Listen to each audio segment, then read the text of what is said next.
and my question is, in regards to transgender, I have an older sibling actually who's transgender, and my question is just how to approach that biblically, specifically in regards to what pronouns to use, and just in general. Yeah, Claire, bless your heart for asking that. Simply stated, there is no such thing as transgender. You're either XX or XY. That's it. God made man male and female.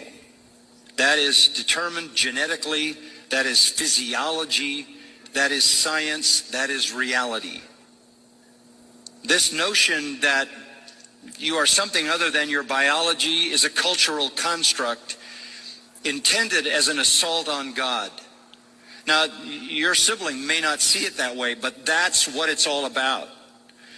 And as more than anything, in fact, I was reading an article by R.C. Sproul just yesterday in which he said that the greatest revolution in American history was neither the American Revolution or the Industrial Revolution.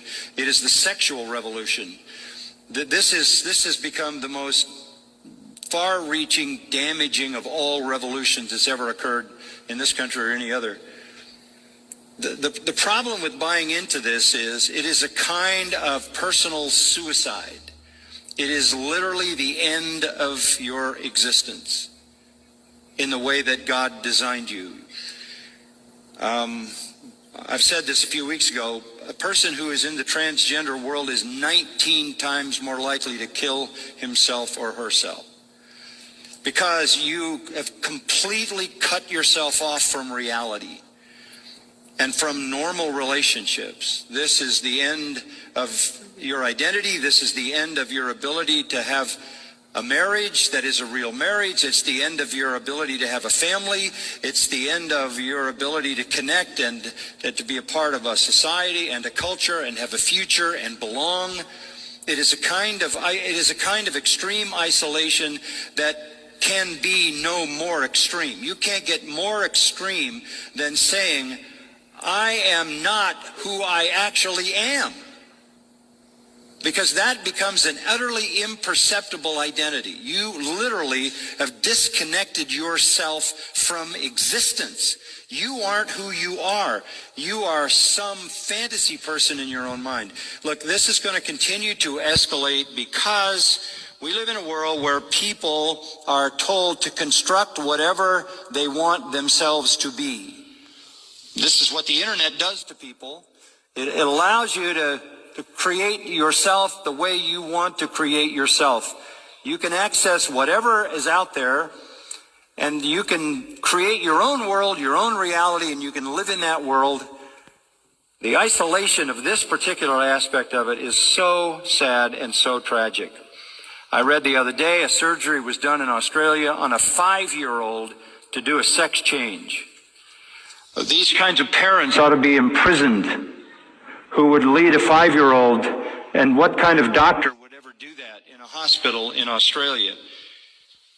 This is a kind of scarring for life. So I don't mean by being so firm that you want to be lacking in love when you communicate this, but I think the only way you can address it honestly is to say, God made you. And God made you exactly the way he wanted you to be. You're not only fighting God in his physical creation, you are even more importantly fighting God in his sovereignty.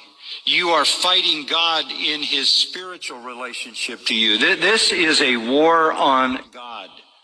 I'm not going to let God tell me who I am. I'm not going to let God define me. I'm going to be my own God. I'm going to define myself. And you're in Romans 1, and that's a reprobate mind. That's a mind that doesn't even function. So while saying that with firmness so you understand it, I think this has to be dealt with love and compassion, because there's some holes in the heart of someone going in that direction. There's a lack of being loved and accepted and feeling wanted and needed and significant. So on the one hand, the reality of that lie and deception is so damaging, so destructive, so isolating, so corrupting that it needs to be confronted. But on the other hand, that confrontation can't exaggerate what already exists, which is a sense of feeling isolated in relationships. So you've got to find the fine line between confronting the error of it to protect the person and at the same time providing the love and affirmation that that person needs to be all that God would have that person be.